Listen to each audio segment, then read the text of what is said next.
এবার আমি হযরত মুহাম্মদ সাল্লাল্লাহু আলাইহি ওয়াসাল্লামের রওজার দেখার উদ্দেশ্যে ভিতরে প্রবেশ করতেছি। আর কিছুক্ষণের মধ্যে আমি ভিতরে প্রবেশ করব।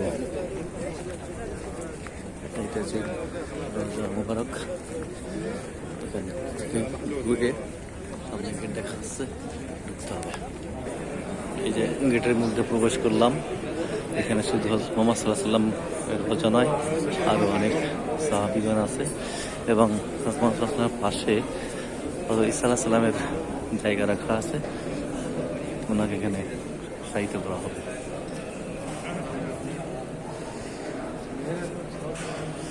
রওজা মুবারকের ভিতরে পাশ।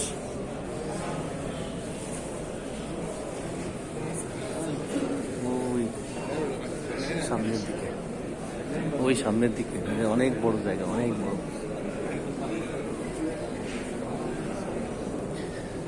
এটা হচ্ছে রিয়াজুল জান্নাহ।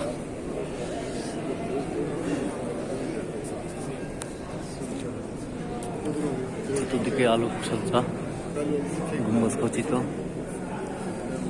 এসি এবং দেওয়ালে আরবি হরফে লেখা।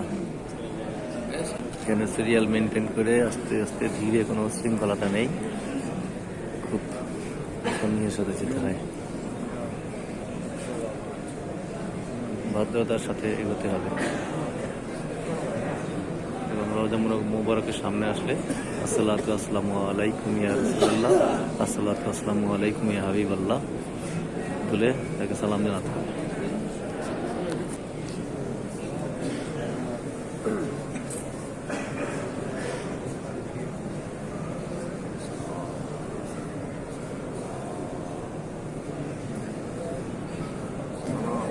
এটাই হযরত মুহাম্মদ সাল্লাল্লাহু আলাইহি ওয়াসাল্লামের রওজা শরীফ।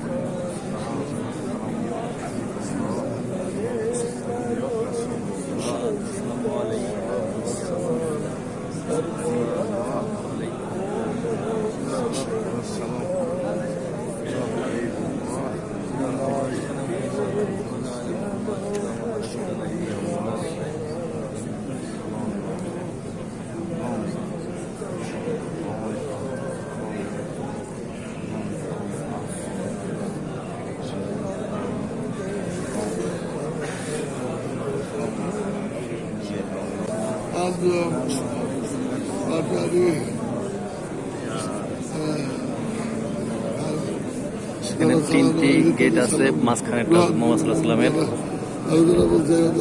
আর বাম পাশেরটা ঈসা আলাইহিস সালামের জন্য রাখা আছে।